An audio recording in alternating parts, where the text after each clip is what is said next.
I'm Jennifer Walsh, 29 years old.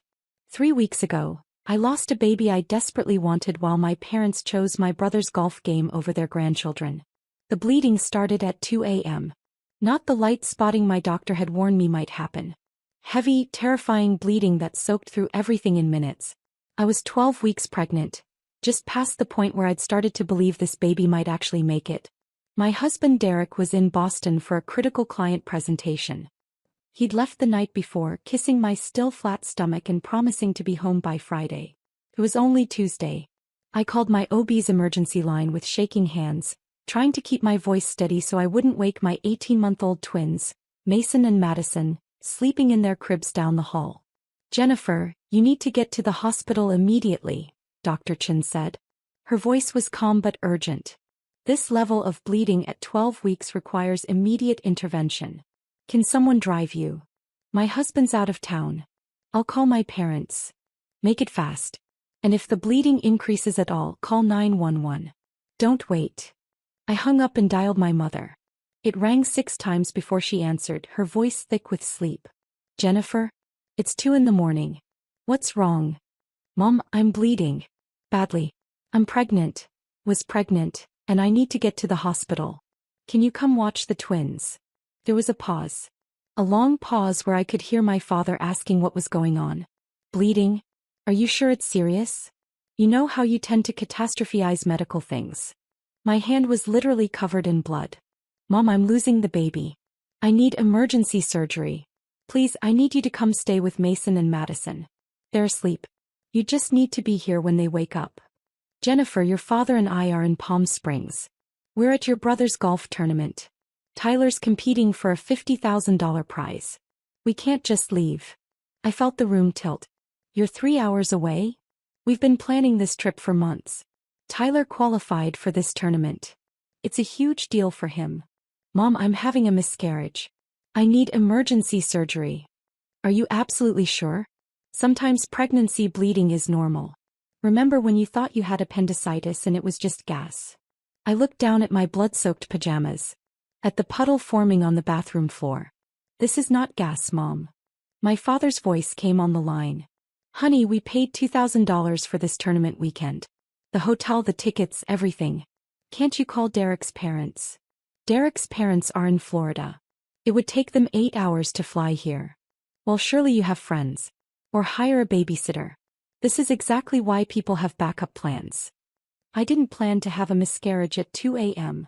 "You're always so dramatic about everything," Mom said, taking the phone back. "I'm sure it's not as bad as you think. Just lie down with your feet elevated.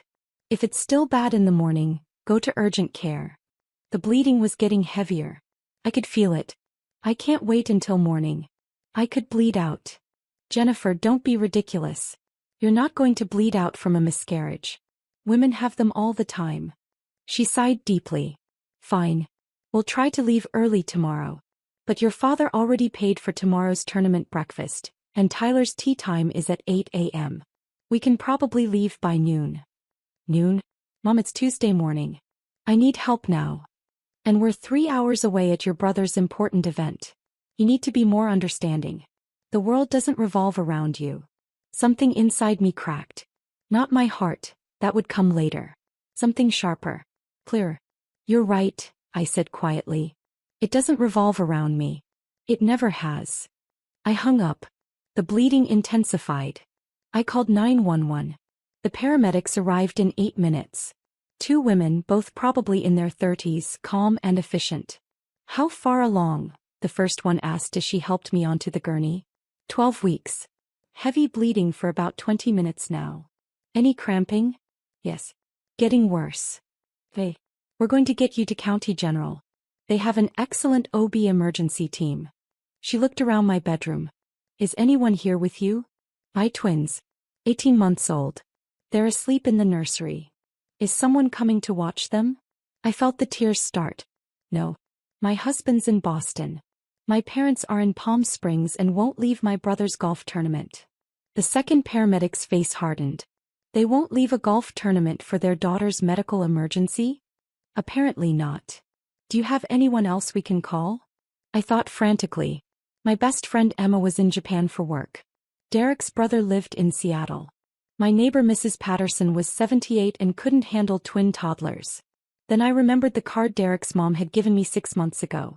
Emergency childcare solutions when crisis strikes, we're there. There's a service, I said. Emergency childcare. I have the number in my phone. The first paramedic helped me dial while the second one started in 4. A woman answered on the second ring. Emergency childcare solutions, this is Patricia. I need help. My voice broke. I'm being transported to the hospital. Miscarriage. I have 18-month-old twins sleeping in their cribs. I need someone here before they wake up. Someone who knows what they're doing. Where are you located? I gave her my address. We can have 2 specialists there in 25 minutes. Twins require 2 caregivers for optimal safety.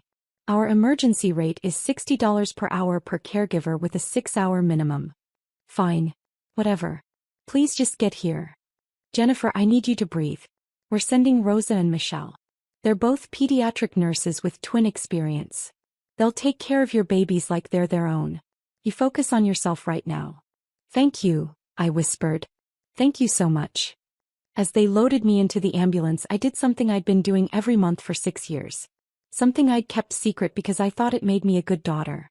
I opened my banking app with trembling, blood-stained fingers. There it was. The automatic transfer I'd set up when I was 23 years old and got my first real job out of college. $3,200. Transferred on the 15th of every month to my parents' account. It started when Dad's business had a temporary setback. When Mom mentioned they might lose the house. When my brother was still in college and needed help with tuition. Just for a few months, Dad had said. Just until things stabilize. 6 years later, Dad's business had stabilized enough for golf tournaments and Palm Springs weekends. Mom had stabilized enough for spa days and shopping trips. Tyler had graduated and gotten a 6-figure job but somehow never helped with their bills. And I kept sending money because no one ever told me to stop. Because I thought that's what good daughters did. $3,200 a month. 12 months a year. 6 years. $230,400. Nearly $250,000 to parents who couldn't drive 3 hours to help me during a miscarriage. I canceled the automatic transfer. Then I set up a new one. Same amount, $3,200 per month, to a college fund for Mason and Madison. The paramedic squeezed my hand. You're doing great. Stay with us. But I wasn't thinking about the blood or the pain or the baby I was losing. I was thinking about how my parents had chosen golf over their grandchildren. How they'd called me dramatic while I bled out. How I'd paid for that golf tournament with money they never earned. If you're genuinely enjoying this story, could you take a moment to hit that like button? It really helps me continue creating these stories. The ER was chaos and urgency. Dr. Chin met me there already in scrubs.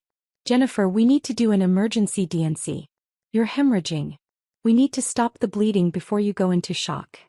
The baby. Her face was gentle. I'm so sorry. There's no heartbeat. Your body is trying to miscarry but tissue is retained. That's causing the hemorrhage. I'd known. Deep down I'd known when the bleeding started. But hearing it made it real. Okay, I whispered. Do what you need to do. We'll put you under general anesthesia. The procedure takes about 20 minutes. You'll wake up in recovery. My twins. I need to call. We'll make sure you have a phone as soon as you're awake. But right now we need to move fast. As they wheeled me toward the OR, my phone rang. Dirk. Babe, I got your voicemail. Oh my God. I'm at the airport. I'll be there in 4 hours. The twins. I called my mom. She's already on a plane. She'll land in 6 hours. She's got Rosa and Michelle's contact info. She'll coordinate everything. Your mom is flying here from Florida? Of course she is. Your family. That's what family does. His voice cracked. I'm so sorry I'm not there. I'm so sorry. It's not your fault. Did your parents? They're at Tyler's golf tournament. They can't leave. Silence. Then Derek's voice, cold and hard in a way I'd never heard before. They chose golf over you? Apparently. Jennifer, I swear to God. Derek, I canceled the money. The $3,200 a month. It's gone. I redirected it to the twins' college fund. Another pause. You've been sending them $3,200 a month? For 6 years. That's. I could hear him doing the math. That's over $230,000. I know. And they won't leave a golf tournament to help you? I know. The anesthesiologist was preparing the medications. We need to start, she said gently. I have to go, I told Derek. I love you. I love you too. I'll be there as soon as I can. And Jennifer? Your parents are done. You hear me? They're done. The world went fuzzy as the anesthesia took hold. I woke up in recovery to the sound of voices. 2 women arguing in the hallway. Absolutely unacceptable. Your daughter is in the hospital after emergency surgery and you're worried about money? My mother's voice. That's not fair, Patricia. You don't understand the situation. I understand perfectly. Jennifer called you at 2 a.m. hemorrhaging from a miscarriage and you chose a golf tournament. We were 3 hours away. What were we supposed to do? Drive. Immediately. Like I did from Florida. Like any decent parent would do. I tried to sit up. A nurse was there instantly. Easy. You're still woozy from anesthesia. Who's out there? Your mother-in-law arrived about an hour ago. She's been addressing some concerns. Patricia Walsh, Derek's mother, was a force of nature. She'd been a labor and delivery nurse for 30 years before retiring. She didn't tolerate nonsense.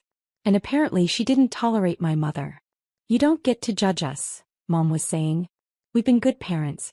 We've sacrificed everything for our children. Really?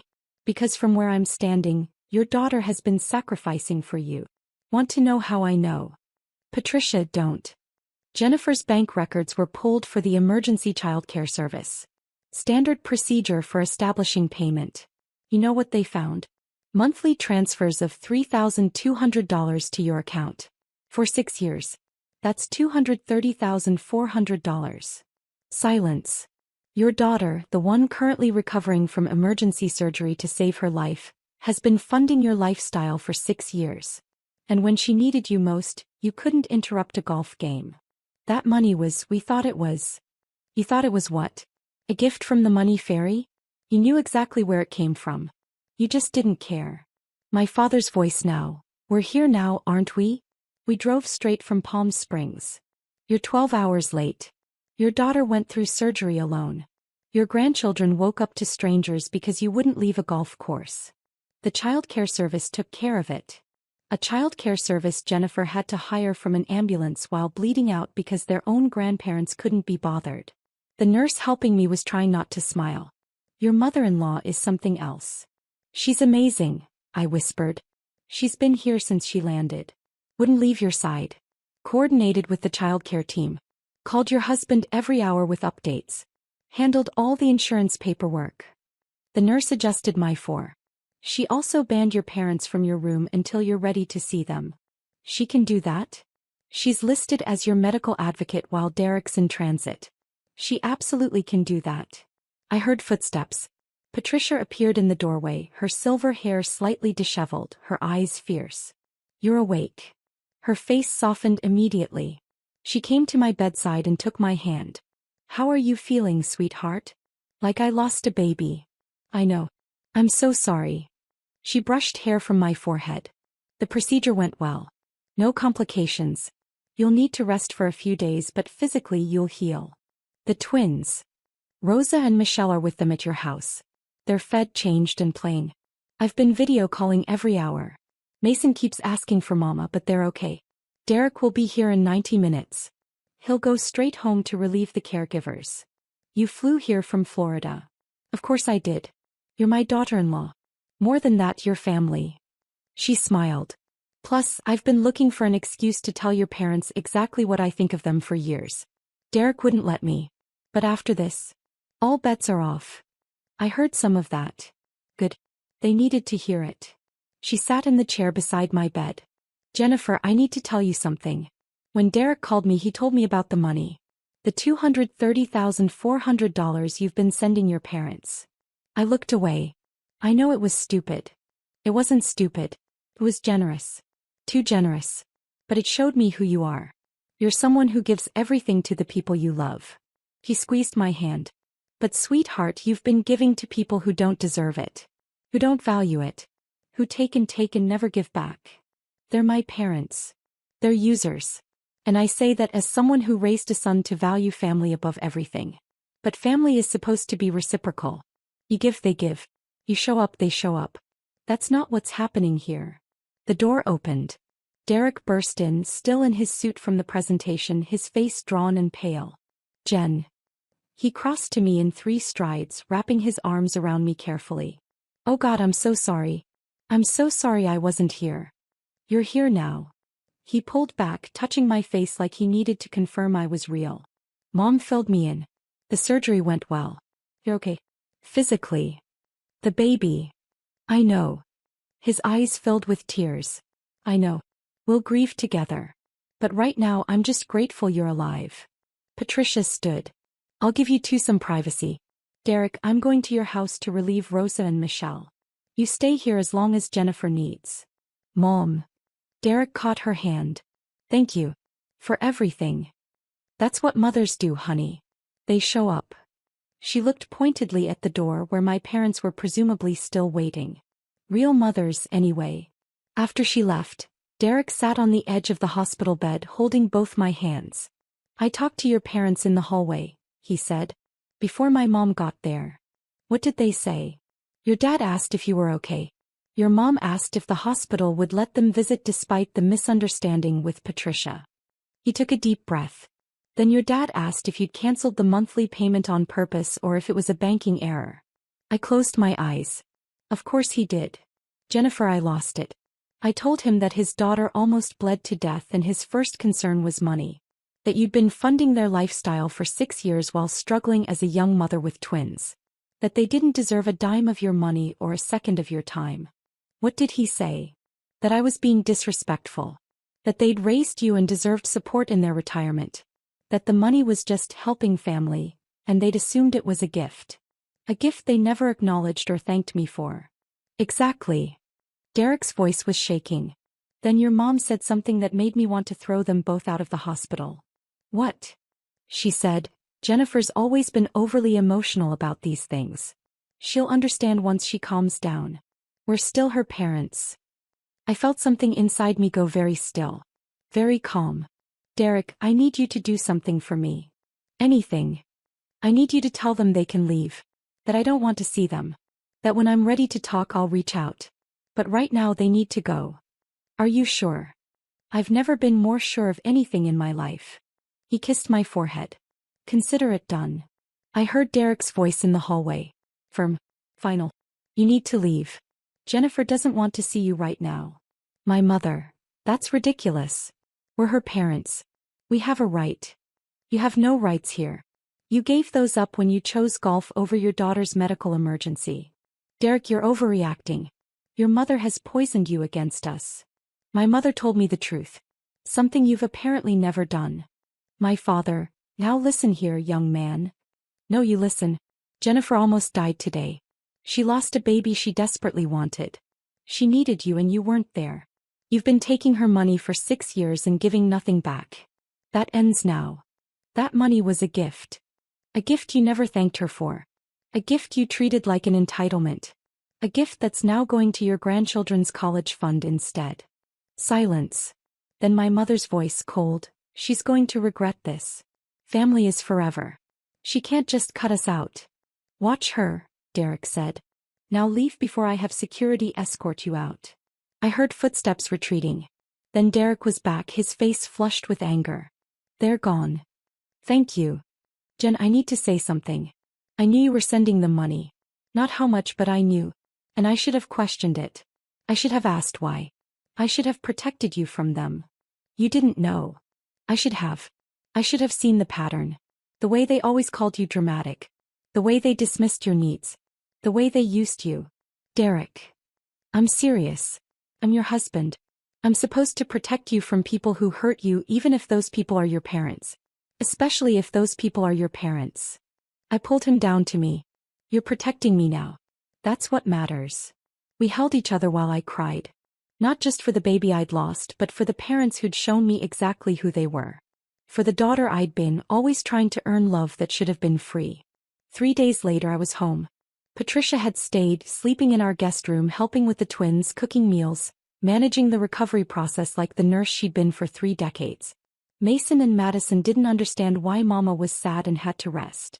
But they understood that Grandma Patricia was there and she gave the best hugs and made the best pancakes.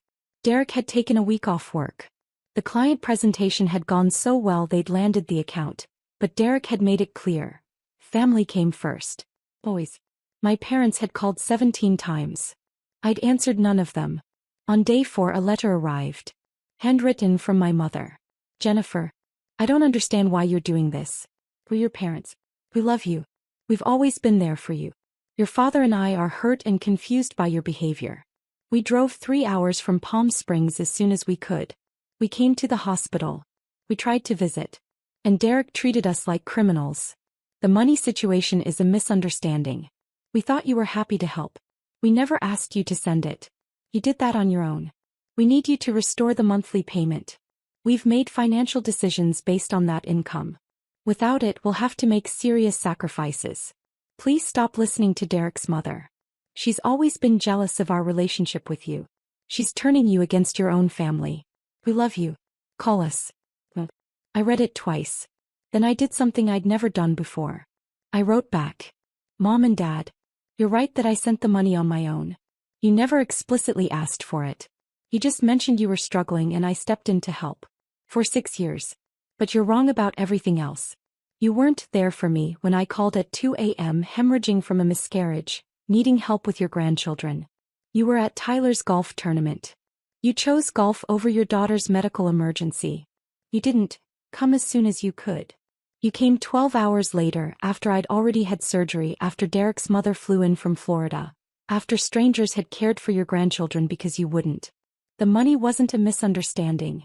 You knew where it came from. You just never acknowledged it, never thanked me, and never thought to question why your 23-year-old daughter was sending you $3,200 every month. You've made financial decisions based on my income? Good. Now you'll make financial decisions based on your own income. Like adults. Like I had to do when I was 23 years old, funding your lifestyle while building my own life. Patricia isn't turning me against you. You did that yourselves. She just had the courage to say what I've been too afraid to acknowledge. You're users. You take and never give. You demand and never appreciate. I don't want your love if it comes with conditions. If it comes with guilt. If it only exists when I'm useful to you. I'm done. The money is gone. The access is gone. The free pass to treat me like garbage is gone. Don't contact me again unless you're ready to take real accountability for your behavior. Not excuses. Not justifications. Real accountability. Jennifer. I mailed it before I could second-guess myself. Patricia found me in the kitchen afterward, staring at nothing. You okay, sweetheart? I just told my parents to leave me alone unless they can actually apologize. He pulled me into a hug. I'm proud of you. I feel like I should feel worse. Like I should feel guilty or sad or something. Do you? I thought about it. Really thought about it. No. Oh, lighter. Like I've been carrying something heavy for years and I finally put it down. That's because you have been. You've been carrying their financial burden, their emotional burden, their expectations. You've been carrying the weight of trying to earn love that should have been given freely. She pulled back to look at me. Jennifer, you're allowed to put that down. You're allowed to say enough. What if they never change? What if I just lost my parents forever?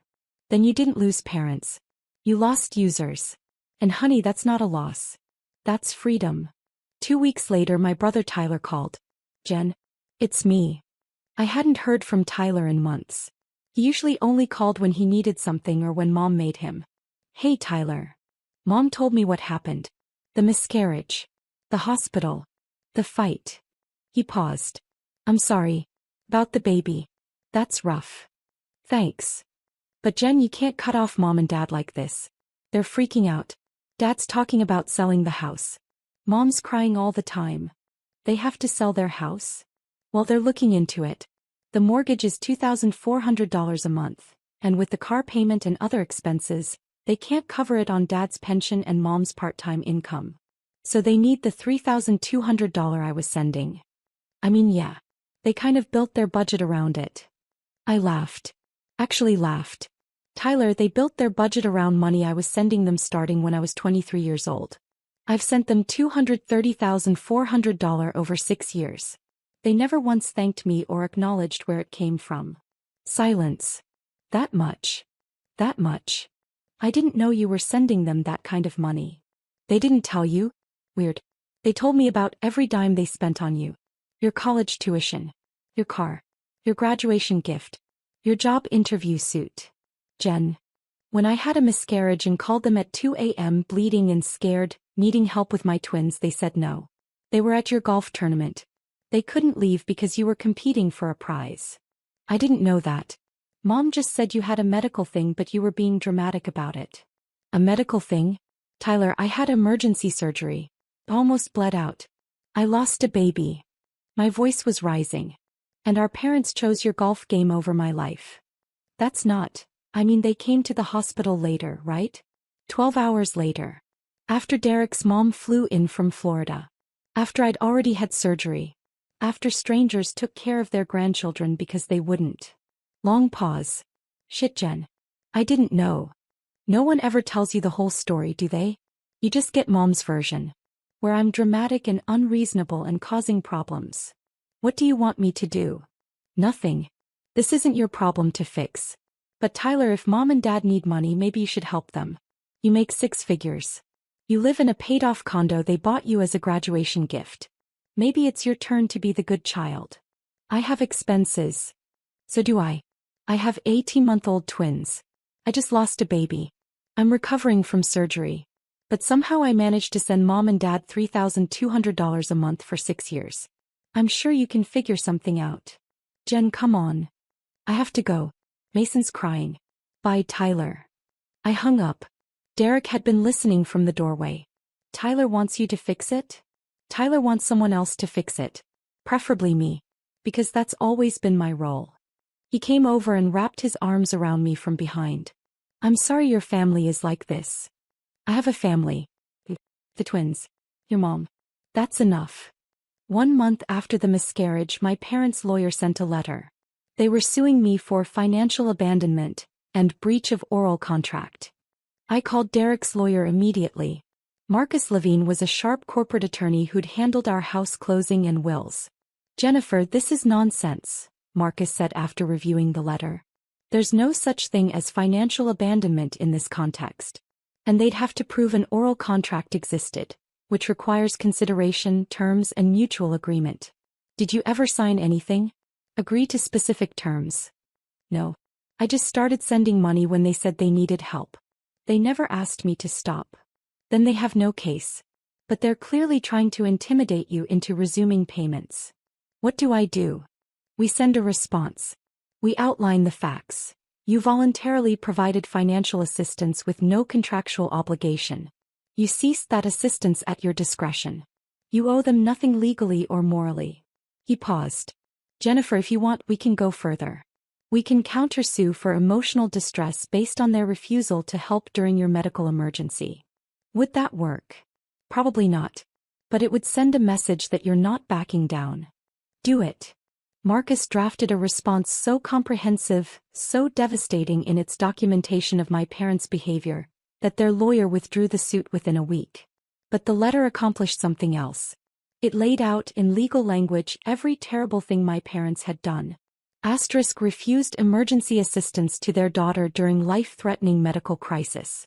Asterisk abandoned care responsibilities for their grandchildren. Asterisk accepted $230,400 over 6 years without acknowledgement or gratitude. Asterisk demanded continued payments despite daughter's medical trauma and financial needs. Asterisk attempted legal intimidation when free money stopped. My parents' lawyer had called Marcus personally. My clients didn't tell me the full story. I wouldn't have taken this case if I'd known. Please convey my apologies to Ms. Walsh. 3 months after the miscarriage, Derek and I went to therapy. We needed help processing the loss, the family betrayal, all of it. Our therapist, Dr. Reeves, listened to the whole story over 2 sessions. Jennifer, I want you to do an exercise, she said. I want you to list everything you've given your parents over the years. Not just money. Everything. I thought about it. Then I started listing. Money. $230,400 total. Time. Hours and hours helping them move, organizing their garage, managing their medical appointments. Emotional labor. Always being available when they needed to vent or needed advice. Grandchildren. Mason and Madison, who they've seen maybe 20 times in 18 months. Forgiveness. For missed birthdays, forgotten holidays, constant criticism. Free passes. For calling me dramatic, for dismissing my needs, for favoring Tyler. Now list what they've given you in the past 6 years. I sat in silence. Jennifer, what have they given you? Criticism. Disappointment. Guilt. Anything positive? I thought harder. They came to the twins' birth. They stayed for 2 hours. They came to my college graduation. They gave me a card with $50. In 6 years, during which you gave them nearly $250,000 and countless hours of labor and emotional support, they gave you $50 and brief appearances at major life events. Seeing it laid out like that broke something open in me. I've been in a one-way relationship with my parents my entire adult life. Yes, Dr. Reeves said gently. And probably before that too. You just didn't have the perspective to see it. Why did I keep giving? Because you were hoping that eventually if you gave enough they'd give back. They'd see your worth. They'd love you the way you deserved. She leaned forward. But Jennifer, some people are takers. They'll take everything you offer and ask for more. They'll never be satisfied because the problem isn't how much you're giving. The problem is who they are. Derek took my hand. Your parents will likely never understand why you cut them off, Dr. Reeves continued. In their minds they'll always be the victims. You'll always be the ungrateful daughter. And you need to make peace with that. How? By accepting that their opinion of you doesn't define your worth. By building a life with people who actually value you. By letting go of the fantasy of who you wish they were and accepting who they actually are. 6 months after the miscarriage, I got pregnant again. We didn't tell anyone for weeks. We were terrified. Every twinge, every moment of discomfort sent me into panic. But at 20 weeks we had the anatomy scan. Healthy baby girl. Strong heartbeat. Everything perfect. Patricia cried when we told her. I'm going to be a grandmother again. A real grandmother this time. You're already a real grandmother, Derek said. Mason and Madison love you. I know. But this one I'll get to know from the beginning. She hugged me carefully. Jennifer, I'm so happy for you both. We're not telling my parents, I said. I need you to know that. When the baby comes they won't know. They won't be invited to meet her. I understand. And I support you completely. At 32 weeks I got an email from my mother. The first contact in 6 months. Jennifer, your cousin Amanda told me she saw you at the grocery store. She said you're pregnant. Very pregnant. I can't believe you didn't tell us. We're going to be grandparents again and we had to hear it from a cousin? This is cruel. Whatever you think we did wrong, we don't deserve this. We deserve to know our grandchildren. We'll be at the hospital when you deliver. We have a right to meet our granddaughter. I didn't respond. Instead, I called the hospital and put them on a no-access list. The staff assured me that without being on my approved visitor list, they wouldn't even be told I was there. At 38 weeks I went into labor. Patricia drove me to the hospital while Derek stayed with the twins. Elena Rose Walsh was born at 3:47 a.m. Perfect. Healthy. Beautiful. Patricia was in the delivery room cutting the cord, crying happy tears. She's gorgeous, Patricia whispered. Absolutely perfect. My parents showed up at the hospital 6 hours later. I know because security called my room. Ms. Walsh, there are 2 people here claiming to be your parents. They're demanding to see you and the baby. They're not on your approved list. Don't let them up. I don't want to see them. Understood. We'll handle it. 20 minutes later, Patricia's phone rang. My mother's number. Don't answer it, I said. I'm not. But Jennifer, they're going to escalate. He was right.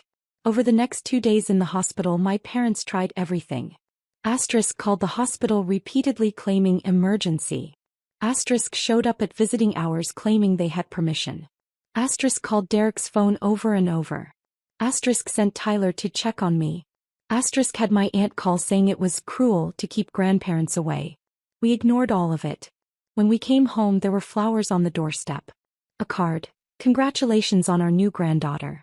We can't wait to meet her. Love, Grandma and Grandpa. Derek threw them in the trash. They don't get to do this, he said. They don't get to pretend everything's fine and claim a relationship with Elena that they haven't earned. 1 year after Elena was born on her first birthday, my parents sent a gift. A large box containing a silver baby brush and mirror set, expensive and engraved. To our precious granddaughter Elena. With love from Grandma and Grandpa. There was a note for me. Jennifer, we've given you space like you asked. It's been over a year. Surely that's enough time for you to calm down and see reason. We're sorry if we hurt you. We never meant to. We love you and we want to be part of our grandchildren's lives. Can we please start over? Mom and Dad. I read it 3 times. Looking for real accountability. For understanding of what they'd actually done wrong. All I found was sorry if we hurt you, the classic non-apology. And the implication that I was the problem, the one who needed to calm down and see reason. I packed the gift back up and mailed it back with a note. Mom and Dad. Sorry if we hurt you, isn't an apology. It's a dismissal. Real accountability would sound like, we're sorry we refused to help during your medical emergency. We were wrong to prioritize a golf tournament over your life. We were wrong to take your money for 6 years without acknowledgement. We understand why you set boundaries and we respect them. Until you can offer real accountability, we have nothing to discuss. Don't send gifts for children you haven't met and don't have a relationship with. Don't pretend everything's fine. Don't ask me to start over when you haven't addressed what went wrong in the first place. If you ever want a real relationship with me or my children, it starts with honesty. With taking responsibility. With understanding that you damaged our relationship and it's your job to repair it, not mine. Jennifer. I never heard back. 2 years after cutting off my parents, I ran into my mother at Target. The same store where I'd bought Elena's first birthday outfit. She looked older. Tired. She was pushing a cart with generic brands. A far cry from the name brands she used to insist on. Jennifer. She stopped. Her eyes went to Elena in my cart, now 2 years old. Then to the twins who were 4 and holding onto the cart sides. Mom. They're so big. I can't believe how big they are. Kids grow. That's what they do. Elena looks like you did at that age. So I've heard. We stood there in awkward silence. Jennifer, can we talk? Please. About what? About fixing this. About being a family again. We were never a family, Mom. We were a one-way relationship where I gave everything and you took it. That's not fair. It's completely fair. I gave you $230,400. I gave you time, energy, emotional labor. And when I needed you most, when I was bleeding, losing a baby, terrified and alone, you chose golf. She flinched. I've apologized for that. No, you haven't. You said, sorry if I hurt you. That's not an apology. That's a deflection. What do you want me to say? I want you to say, I was wrong. I chose a golf tournament over my daughter's medical emergency and it was unforgivable. I took your money for 6 years and never once thanked you or acknowledged your sacrifice. I treated you like an ATM and a burden instead of a daughter. I was a bad mother and I'm sorry. She looked stunned. That's cruel. That's honest. And if you can't be honest about what you did, we can't move forward. Jennifer, please. Your father and I are struggling. We had to downsize. We're living in a small condo now. We can barely afford. Stop. I held up my hand. Don't tell me about your financial struggles. I don't care. You made choices. You built a lifestyle on money that wasn't yours. You took advantage of your daughter's generosity. Now you live with the consequences. We're your parents. DNA doesn't make you parents. Showing up does. And you've never shown up for me. Not when it mattered. Mason tugged my sleeve. Mama, can we go? This lady is making you sad. My mother's eyes filled with tears. I'm not this lady. I'm your grandmother. No, I said firmly. You're not. Their grandmother is Patricia. She's the one who shows up. Who flies across the country when we need her. Who knows their favorite foods and their bedtime routines. You're just someone they don't know. I started pushing the cart away. Jennifer, wait. Please. I'm sorry. Really sorry. For all of it.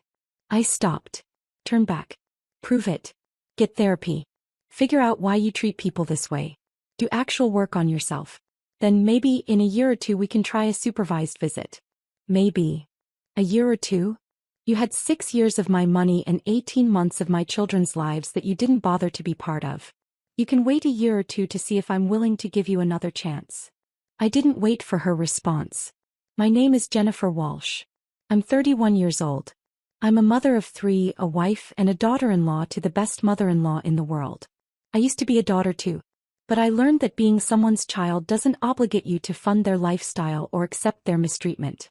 2 years ago, I had a miscarriage and my parents chose my brother's golf tournament over helping with their grandchildren. I was sending them $3,200 a month, $230, $400 over 6 years, and they couldn't spare 3 hours to drive to my emergency. So I stopped the payments. I cut them off. I set boundaries. And I built a family with people who actually show up, who choose me, who value me as more than a source of money and convenience. Derek's mother flew from Florida to be there during my surgery. She banned my parents from my hospital room. He told them exactly what they were. And she's been my children's real grandmother ever since. I've lost a lot. I lost a baby I wanted desperately. I lost the parents I wished I had. I lost the fantasy of what family was supposed to be. But I gained so much more. Peace. Self-respect. A clear understanding of my worth. Children who will grow up knowing that love doesn't come with conditions. That family is who shows up. If there's anyone out there who's been the family ATM, who's been funding their own mistreatment, who's been told they're dramatic when they express legitimate needs, I want you to know something. You are not obligated to maintain relationships with people who only love what you provide. You are allowed to stop funding people who refuse to show up for you.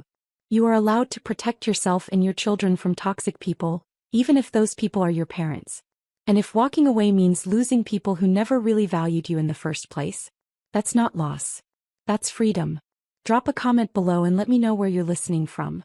And if you've set boundaries with family members who treated you like an ATM, you're not alone. We're all out here building better lives one boundary at a time.